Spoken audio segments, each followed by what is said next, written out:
Day 32. Armed, dangerous, and slinging cement. From that day on, half of my men did the work, while the other half were equipped with spears, shields, bows, and armor. Those who carried materials did their work with one hand and held a weapon in the other, and each of the builders wore his swords at his side as he worked. Nehemiah 4:16-18. It is an unfortunate human failing that a full pocketbook often groans more loudly than an empty stomach. Franklin Delano Roosevelt. I have no money, no resources, no hopes. I am the happiest man alive. Henry Miller. The threat was not taken away. It was just extinguished until another day. We can live in fear of the next attack or work with a weapon in one hand and a tool in the other. True, this is not our first choice in pursuing the life of leisure and comfort. We're looking forward to the blessings of retirement, a pension, and unhindered fun in Branson, Missouri, or Pigeon Forge, Tennessee. The thought of the big boys Winnebago, now upgraded to a $200,000 tour bus equipped with satellite TV and internet, and just maybe your own golf cart. Now that's the life. John Piper, in his most eloquent and non-offensive way, says, "This is a wasted life." What makes a group of people willing to work like these folks on the wall? They knew where they had come from and trusted the awesome God who brought them out. Do you trust him enough to work with a weapon in one hand and a tool in the other, ready to battle the evil one, repairing your financial fortress? This is what it looks like. You have now been convinced that God's warnings against debt and consumption are not to hurt you, but to free you. It is not what he wants from you, it is what he wants for you. You have had a family meeting, and all hands are on deck and willing to work towards eliminating the debt, decreasing spending, and bringing in as much as possible. Through extra hours at work, eBay, garage sales, whatever you can do, you'll do. You have also chosen to downsize, to eliminate cable, and give yourself a maximum amount to spend on groceries, eating out, and entertainment. There are things, though, that you will be going without. You can start with the easy things like cable, a home phone using a cheap cell phone or none, getting rid of a car or moving. They may not seem easy at the moment, but your financial fortress is at stake, and you have been chosen for such a time as this. Getting uncomfortable will either draw you closer to your God or drive you to take matters into your own hands. Nehemiah prayed and posted guards. The people rebuilding the city built with an eye on the vulnerable areas and worked with all their might. When we decide to lean on our own understanding, we fear what could happen instead of fearing God. When we trust in him, he will protect us. Again, here's what it looks like. You have made the decision to go without life insurance, a second car, a telephone, air conditioning, putting money in a retirement fund, dental insurance, eating out, vacations, cable, internet, and a glut of other necessities for 6 months. Your friends and family will think you're nuts. Your mother-in-law will light candles for you, and your dog will hate you. The first step is to commit this plan to God, and he will make it succeed if this plan is to honor him. Here's the glue that holds this truth together. Commit to the Lord whatever you do, and your plans will succeed. Proverbs 16:3.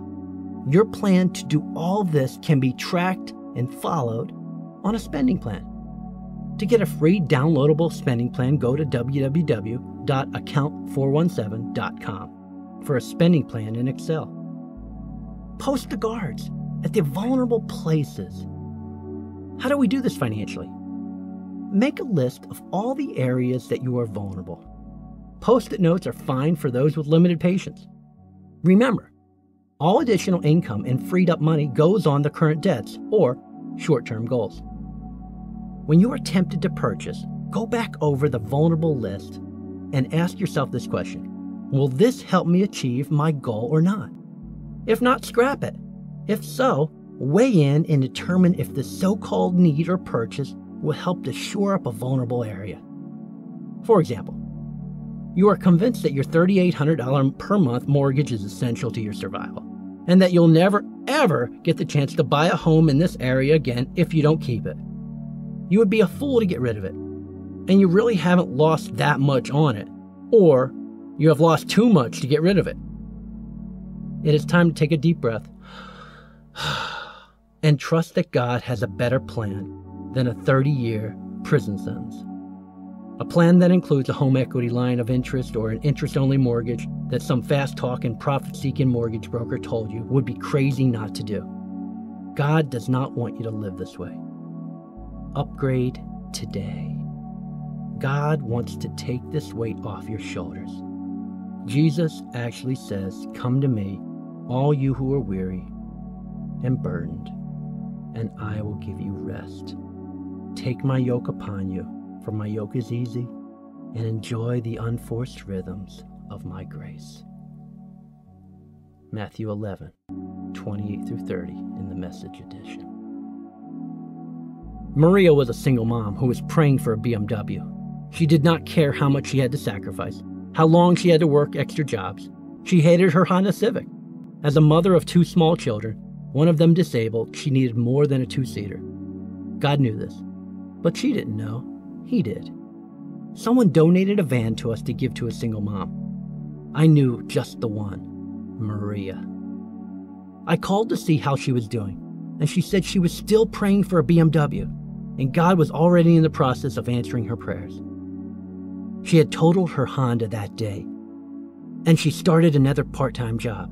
She was now working 80 hours per week. She knew God was going to bring her a BMW. She then asked to come speak to me about it. She got a ride, and when she arrived, I saw the fatigue in her eyes and the heartache in her face because of not being able to spend time with her children. I knew God was not going to force his gifts on his unwilling children, but I knew I needed to point her to his word. The first place was in Luke 11, where Jesus' disciples asked him how to pray. He said to pray for your daily bread. I then asked Maria, what would daily bread look like in your situation? She said, a BMW. I asked why. She said, everyone would think I was doing well if I drove a BMW. I then directed her to the passage in Matthew 11, 28 through 30. I asked her to close her eyes and think about the burden, the backpack with the rocks in it that she was carrying around. Then I asked her to think about the most precious things in her life. With her eyes still closed, she said her children, and then she started to cry. I then asked if this 80-hour work schedule was bringing her pain or peace, and if her children would be happier with a BMW or more time with her. She wept bitterly. I asked her to give her burdens to the one whose burden is light, and she did. I then asked her to pray for bread. This time she asked God for whatever he had in store for her, because she trusted him now.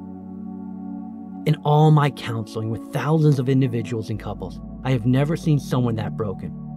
It was as if the weight of an actual car was lifted from her. I then opened my desk drawer and picked up a set of keys to a slightly used minivan, gave them to her and said, "This is God's gift to you, but he never forces his gifts on anyone." She cried even more. I then told her to tell her ride to leave. The evil one will use any opportunity to hold us back from God's incredible and life-bringing plan. She thought briefly and said, "I have all my things in his car. I can't." I told her to get her things, and I would help her to her new vehicle. She looked like Rocky Balboa after the fight, the makeup literally dripping off her face. Using multiple tissues had caused her eyes to swell and turn beet red. When she saw the van for the first time, her face lit up, and she smiled from ear to ear and said, "It's white." I thought for a moment, oh no, I have only one color. She then said, "I always wanted a white vehicle." God, you rock. She drove away, and my faith in his great power grew. So get rid of the house, even if you lose on it. Chances are you can't afford it, or you could never afford it. This may be the best time in history to rent. Keep track of what you owe and your payments. While thousands, perhaps millions, walk away without any thought of repaying, you will repay. The world will know your God is great when you do this. When people ask why, just tell them in your code from Psalm 37:21, the wicked borrow and do not repay, but the righteous, they give generously. Tell them you place the highest value on the ultimate treasure, Jesus Christ.